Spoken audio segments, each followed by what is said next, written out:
to the Town Square. My name is Lynn Coram. I'll be your host today, and today my guests are Meredith Angwin, Howard Shaffer, and Milt Eaton. And we had one discussion about Vermont Yankee and nuclear power in general, and trying to flush out all the concerns and questions people might have. And this is our continuation of that effort. Let's go on to talking about the legal relationship that Vermont Yankee has with Vermont. I know there's the terms tossed around federal preemption, contract violations, the memorandum of understanding, and so on and so forth.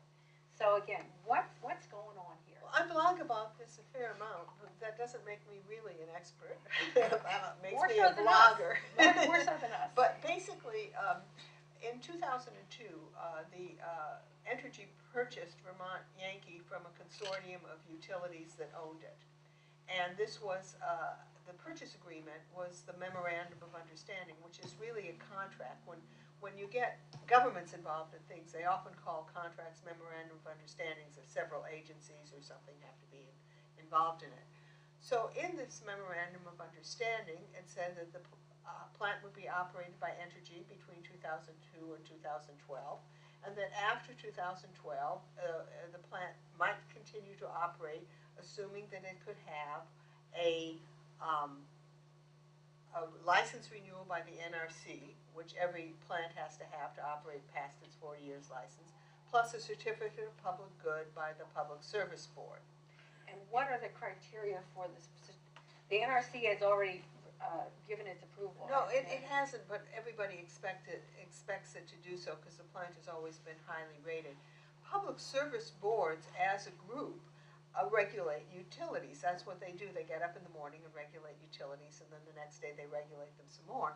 So they have a criteria for what can get a certificate of public good, and that generally means it's operated safely, it's operated with reliably, it has a good, it sells power at a reasonable cost, and it supplies that power reliably. And so their criteria are very much, is this a good plant for Vermont? Now, since the NRC regulates safety, the Public Service Board would not regulate Now, when you safety. started that sentence, you said they look at it. They do safe. for other kinds of plants. For other kinds of plants. But for the NRC regulates the safety of nuclear plants. Okay. Okay. So that is not within. That's their, not their within their preview purview. at this point. But they get up, as I say, and they regulate electricity supplies for the state of Vermont and give certificate of public good to in-state power plants of various sorts. And what we can expect from the Public Service Board. Let's put it this way: 4 years later, after the document was signed, the legislature passed an act which says the Public Service Board cannot release its findings unless we give it permission to do so. So they couldn't actually make the Public Service Board say the plant isn't any good. That would be incredibly difficult for the legislature to do. What they said was, you can say it's good, but we won't let you tell anybody unless we authorize you to release its findings. But that was 4 years later. So basically, the state the legislature has chosen to ignore a memorandum of understanding, a contract that was signed earlier, right? That's correct. That's correct. I mean, I'm not a lawyer, but it seems to me that there are a lot of precedents that say states cannot change contracts just by a legislative vote. They can't change it. Yeah. Well, since you mentioned lawyers, some of the faculty at the Vermont Law School feel precisely that there's a good issue there, and this case is going to wind up in court. Now, the NRC will issue, they expect the NRC will issue a license saying, yes, the plant's safe. The legislature will have acted, and when it comes 2012, we'll wind up under some sort of a court stay, and the plant continuing to run while it battles its way through the federal court, as a couple of other issues involving nuclear power plants in this country have gotten all the way to the Supreme Court. And I think personally this is another case that's going to wind up right on the desk of the Supreme Court. Okay, Milton, well, you have been in the state.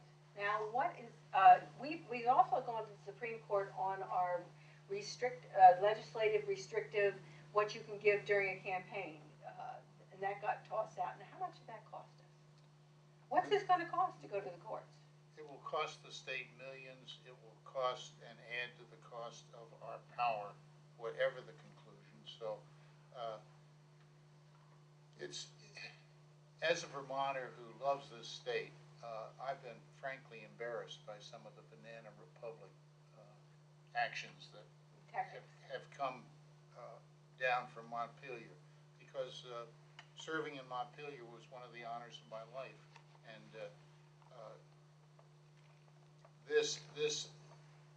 an agreement is reached, and an agreement should be kept, and that's been the basis of our country for years, and we have really felt badly that other countries didn't do that, and here's Vermont doing just what we don't want things to happen. And when you worked for the state, what agency did you work for under whose administration? I was under Governor Snelling, but I was the Secretary of Development and Community Affairs, so I had 7 different departments, tourism and business. And so you know what impact will this uncertainty have on us being able to attract business, which we desperately need? The uncertainty on us is devastating. Businessmen have to project and plan ahead. This means you need a certain amount of certainty. There's enough unknowns that you can't really plan for. But just this morning, I heard that they're having problems discussing people that are now trying to block a power line coming down from Canada through New Hampshire. And what they noted was that the Hydro-Quebec contract that is being talked about over there fluctuates with the price of natural gas power, which means there is no fixed price as we have had from Yankee. And the local co-ops are saying, but if it's too low, it'll put us out of business. So it's the only good thing that I saw about what I was hearing was it proves that Vermont is not alone in having these problems.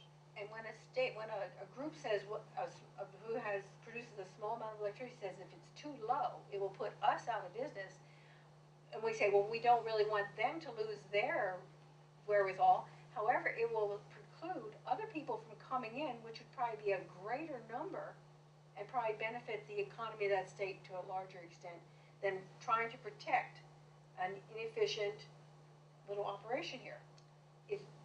And that happens a lot, how we make these choices. I think if you were going to the Public Service Board, you would expect the Public Service Board to have the interest of the consumers as its highest criteria. And the whole state. And the whole state as consumers.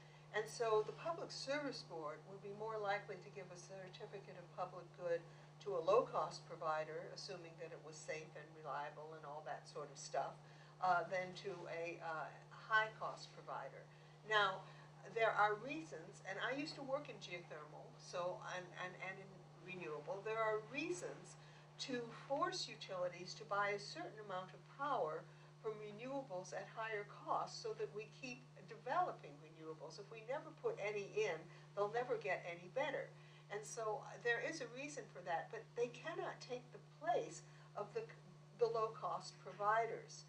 And I just was very interested in what you were saying about Hydro-Quebec, because I've been watching the grid yesterday. I don't know if anybody else has been watching the grid yesterday. No, I didn't but watch it was the grid, sorry. the Vermont Yankee sells power into the grid at $44 per megawatt hour. Usually the grid goes between $40 and $70 or $80 per megawatt hour. Yesterday in New York, the grid was above $1,000 per megawatt hour, and Vermont and Hydro-Quebec was supplying power at about $180 per megawatt hour. Hydro-Quebec 180? Yeah, Vermont Yankees at $44? Well, yeah, that's because it was fluctuating with the grid, and yesterday was very cold, and people were turning on their space heaters, and people were turning on their humidifiers, and the grid was being stressed, and they were getting the most expensive power that they could get just to keep it going, and it was It was quite interesting. Anyway, I have my amusements, whatever. Well, again, that's what I think what we started to talk about is the renewables, and at this point in the state, renewables sell for, I think, anywhere from 30 cents. This is back down to more the terms that we see on our that's power right. bills. 30 cents a kilowatt hour as opposed to Yankees at 4 cents. at 4 cents. Right. But now let's explain how that works. My understanding, Yankees at 4, the grid people who run and manage the grid and then get it back to your house and so forth, tack another 4 cents on or something. But because we're paying 12 or 13 cents a kilowatt hour on our electric bills. Oh, basically, there's a lot of, there are many, many factors in that. But basically, there's the suppliers, and in general, people are buying from the grid, and whatever the grid is, that's the talk. What I was talking about. So it was 4 cents to $10 yesterday for the $1,000. 1,000 per megawatt would be $10 per kilowatt hour. Pretty interesting, isn't it? No, $10, $10, yes. 10 1,000, cents. yes, yes. 10 cents would be if it went up to 100. It went up to 1,000. Yes, you're right, yeah. An interesting fluctuation. Yeah, interesting fluctuation. And but then that's the wholesale price. That's basically what the generator can expect to be paid by the grid. Okay. Mm-hmm. Then somebody has to get that power to your house. They have to be there to answer your phone call and fix your line. And fix your line and so forth. And they tack another 6 or 7 cents on routinely, and they do it quite legitimately because they're maintaining the little distribution network, on the power poles and the transformers, and they've got a lot of work to do for that 6 cents. But that means that if the grid was running 8 cents and they was tacking on 6 cents, you would get a 14-cent bill, which is kind of what we pay. Right, exactly. Okay, and the grid operators look for the cheapest power first. However, the legislature, I think, is dictating, at least in Vermont, New Hampshire, yes, it's quite different, that we buy a certain percentage of our power from the renewables, which they hope will support renewable development. Right. That's correct. That's correct. And you look at it from a public policy point of view, not only for electric power, but throughout our history, the government has gotten into the business of subsidizing, encouraging, providing mechanisms for every technology that has come along, starting with the canals, and then there were the railroads, and on, and then, of course there was a rural electric power administration to make sure we got power to the places where the private market. That was kind of in the 20s, wasn't it? Well, up through the 30s, and I think the last places in Vermont to get electric power were all the way into the 50s, weren't they? Yeah, very end of the 40s. Yeah, right. and so this is across all technologies, and we still have it. For instance, who owns the airports? It's not the airlines. They're built by government agencies because the governments have decided this activity, this service, this technology is for the public good, and this is the mechanism that will help it go. And of course, we subsidize Amtrak and on. So when somebody raises an issue against nuclear power, oh, it's subsidized. Every technology is subsidized, particularly wind and solar. Now, Milt, could you give us a little history on how nuclear has been subsidized Well, when it started until now? Well, of course, nuclear really, the big push was defense, national security. So that the first laboratories out in Idaho were for nuclear power plants for the Navy. But the biggest subsidies today are in the form of guarantees because of our legal system and the tendency of everybody to sue for everything possible, and private industry being unable to really take on open Sesame liability. But I actually just last night I pulled up what federal subsidies are. Now this doesn't include state subsidies, and state subsidies, we have 3 different things happening, for example, with our alternative energy. A demand that the utilities supply so much of their power from alternative energy, that we subsidize with extra payments, therefore extra cost to all of us, every kilowatt hour produced by alternative energy, and then tax the other. But the subsidies I thought were quite interesting. The lowest subsidy of all the energy sources is natural gas. That's 25 cents a megawatt hour.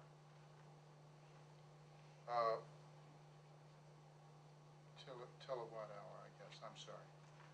But using the same unit of energy, solar power gets $24.34. Wind energy gets $23.37. Coal gets 44 cents. Natural gas gets 25 cents. And nuclear, they come up with $1.59. And I think that's a kilowatt. Mm-hmm.